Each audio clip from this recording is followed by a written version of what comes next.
Good to see you students. This is Baqir.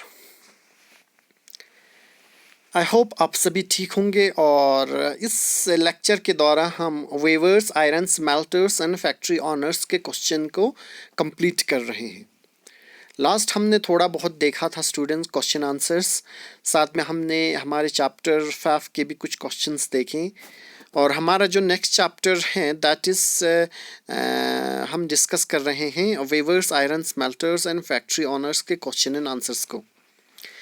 How do the names of different textile tells us about their histories? ये तो हमने बहुत अच्छे से पढ़ा था स्टूडेंट्स की किस तरह से जो डिफरेंट टेक्सटाइल्स के नाम है वो हमें किस तरह की हिस्ट्री बताते हैं।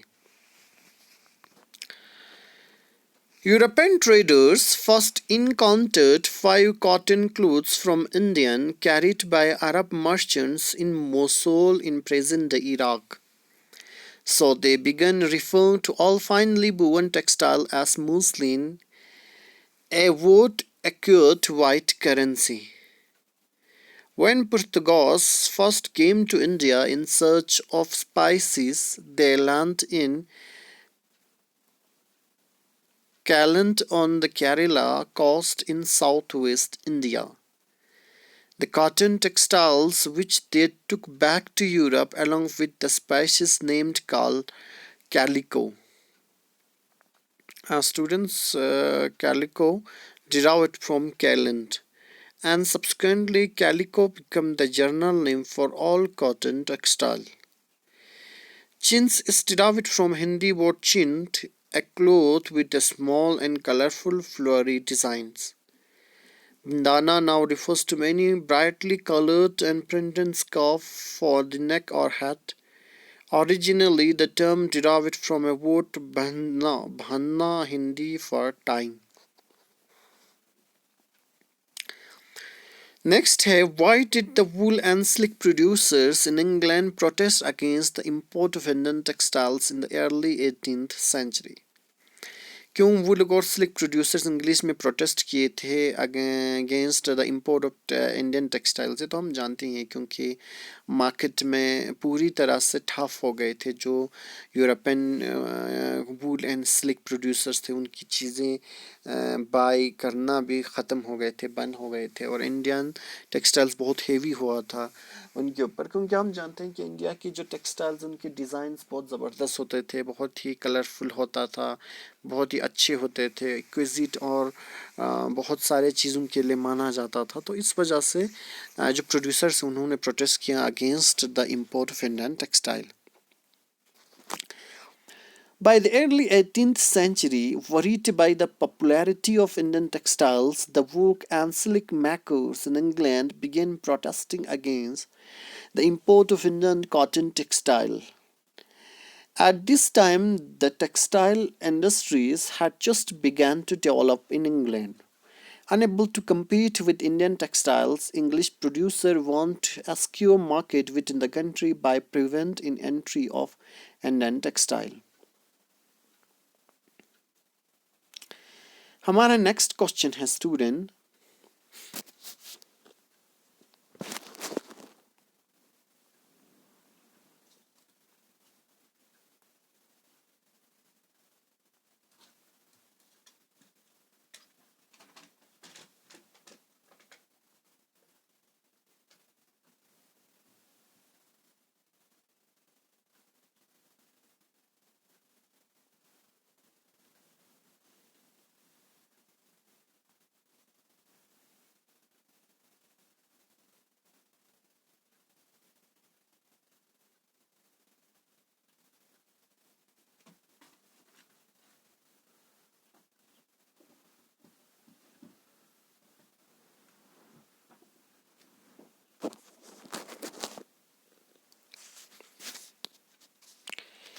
how did the development of cotton industries in Britain affect textile producers in India? किस तरह से जो कॉटन इंडस्ट्री थी ब्रिटेन में उनकी डेवलपमेंट के ऊपर इफेक्ट पड़ा in Britain textile producers in India? How did the development of cotton industries, किस तरह से जो कॉटन इंडस्ट्रीज की डेवलपमेंट हुई ब्रिटेन में उससे इफेक्ट पड़ा टेक्सटाइल प्रोड्यूसर्स इन इंडिया में? इसका तो बहुत बड़ा असर पड़ा था, हमने देखा भी था स्टूडेंट्स की, जब टेक्सटाइल प्रोड्यूसर्स यूरोप में धीरे धीरे जब टेक्नोलॉजी बढ़ना स्टार्ट हुआ, इंडस्ट्रीज आ गई, तो उससे बहुत ज़्यादा इंडियन टेक्सटाइल्स के ऊपर भी असर पड़ गई. Effects of the cotton industries, effects of the development of cotton industries in Britain on textile producers in India. Competition: Indian textiles had to compete with the British textiles in Europe and American markets. High duties. Exporting textiles to England become increasingly difficult due to the very high duties imposed on Indian textiles import to Britain. Capture of foreign markets. By the beginning of 19th century, English made cotton textiles oust Indian textiles for their traditional markets, thereby throwing thousands of Indian weavers out of employment. The English and European companies stopped buying Indian textiles, and their agents no longer gave out advances to weavers to secure supplies. Capture of Indian market. By 1830s, British cotton cloth flooded Indian market. By the 1880s, two-thirds of the cotton clothes worn by Indians were made of cloth produced in Britain. This greatly affected both the weavers and the spinners.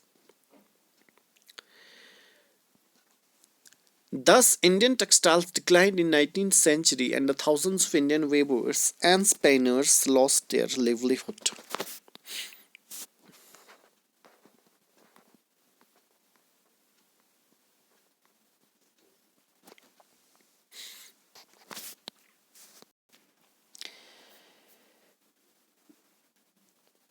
Next है students, why did the Indian iron smelting industry decline in 19th century? क्यों decline हुए थे? The Indian iron smelting industry declined in 19th century for following reasons. The forest laws implemented by the colonial administration prevent the free movement of people in reserved forest. Charcoal is an essential ingredient in iron smelting process, could therefore not to be obtained easily. When in some areas of government did grant access to the forest, iron smelters were in return required to pay very high amount in tax to the forest department for every furnace they used. This reduced their income. By the late 19th century, iron and steel was being imported from Britain. Ironsmiths began using the import iron to manufacture utensils and implements. This reduced the demand for iron produced by the local smelters. In the late 19th century, a series of famines devastated the dry tracts of India. As a result, many of the local smelters stopped work, deserted their villages, and migrated looking for some other work to survive the hard times. Question number 10 है student, what problems did Indian textile industry face early years with its development? हाँ, बहुत सारे problems का सामना करना पड़ा था. The development of cotton industries in Britain affect textile produced in India in several ways. Number first, the textiles now had to compete.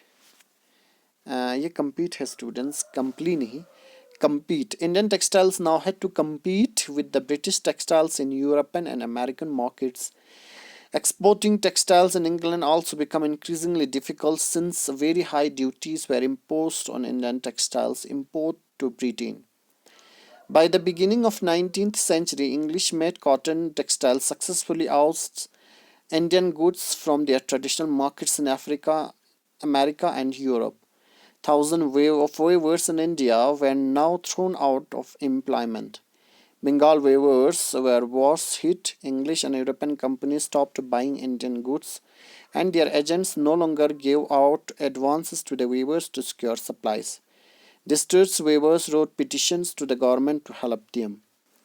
The textile factory industry in India faced many problems. It found it difficult to compete with the cheap textiles imported from Britain. In most countries, governments stopped industrialization by imposing heavy duties on imports. This eliminated competition and protected infant industries.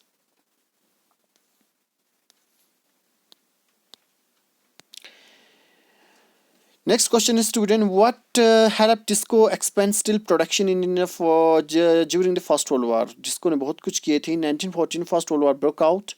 Steel produced in Britain now had to meet the demands of war in Europe. So imports of steel, British steel in India declined dramatically, and the Indian Railways turned to the TISCO for the supply of rails. As the war dragged out on several years, TISCO had to produce shells and carriage wheels for the war. By 1919, colonial government was buying 90% of the steel manufactured by TISCO. At the time, TISCO became biggest steel industry within the British Empire. तो सबसे बड़ा industry TISCO बना था। और हमने last हमारा जो lecture हुआ था स्टूडेंट्स, उसमें भी डिस्कस किए थे कि लास्ट हम आते आते कॉलोनियल गवर्नमेंट ने 90% ऑफ स्टील चीज़ें जो है टिस्को से ख़रीदना स्टार्ट कर दिया। और उस समय ब्रिटिश एम्पायर में टिस्को सबसे बड़ा स्टील इंडस्ट्री था इंडिया में। ओके स्टूडेंट्स, तो हमें यहाँ पर मैं स्टॉप कर देता हूँ। अगर आपको कोई भी क्वेरीज, कोई भी डाउट रहता है तो आप किसी भी माध्यम से जोड़ सकते हैं, क्वेरीज बता सकते हैं। इसके अलावा अगर आपको कुछ भी जानना हो तो आप मुझे जो है मैसेज करके बता सकते हैं, कोई भी डाउट हो। सो इसी के साथ हमारे वेवर्स, आयरन स्मेल्टर्स और फैक्ट्री ऑनर्स के क्वेश्चन आंसर्स खत्म होते हैं student. Thanks for watching, bye bye and have a good day.